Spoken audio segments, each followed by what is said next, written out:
Articulate your words clearly. Enunciate your words clearly.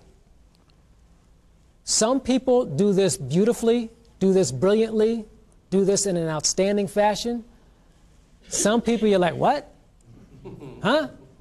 What do you say? Anybody here see the final in that 3-series Batman movie? The one where Bane was the villain? Tom Hardy? He was okay, you won't get this thing, but just look at some videos on YouTube and look up Bane and Batman.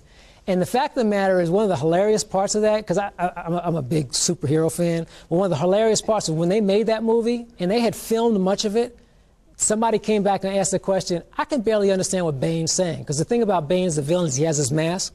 And so he was talking in ways you couldn't always understand what he was saying. And this is kind of how he sounded as he was talking all the time. And so they literally had to go back and clean up the entire movie in terms of his dialogue so people could understand what he was actually saying. He was not, what that mask, enunciating his words very effectively. That's how he was talking. And it was like, what? Huh? Can we get some subtitles on the screen or something? You couldn't understand what he was saying. So enunciate your words. If necessary, reduce your rate of speech. I'm the person, one of the people, that had to work for a long time at reducing his rate of speech.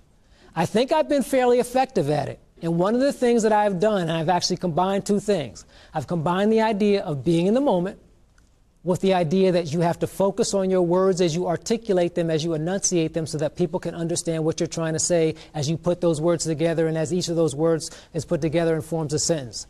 Because the thing with me is, I'm a person that gets real excited about talking about stuff like this, so it's real easy for me to really start talking really fast because I get excited and I go off on tangents and I want to talk about all kinds of different things. And for example, Tim and I were talking about cycling earlier, and there's nothing I find more exciting than cycling, and I love talking about things like where do you ride and what events do you participate in, and I coach people, and I love to talk about different kinds of things we can do to improve our performance. And I know that Tim and I, when we were talking about, he actually has a cycling touring company. I've wanted to find out about it as much as I can, and I wanted to make sure that I found out how I might get involved in that. And I'm thinking about going on some tours, and I'd love to actually talk more to him about that. And I want to talk to him more about some of the things that I love to do as a cyclist. And it's just, was I talking too fast? And I did that on purpose right then, but that's actually how I would talk at times. I had to very, very consciously think, slow down. You're talking too fast. Nobody can follow that.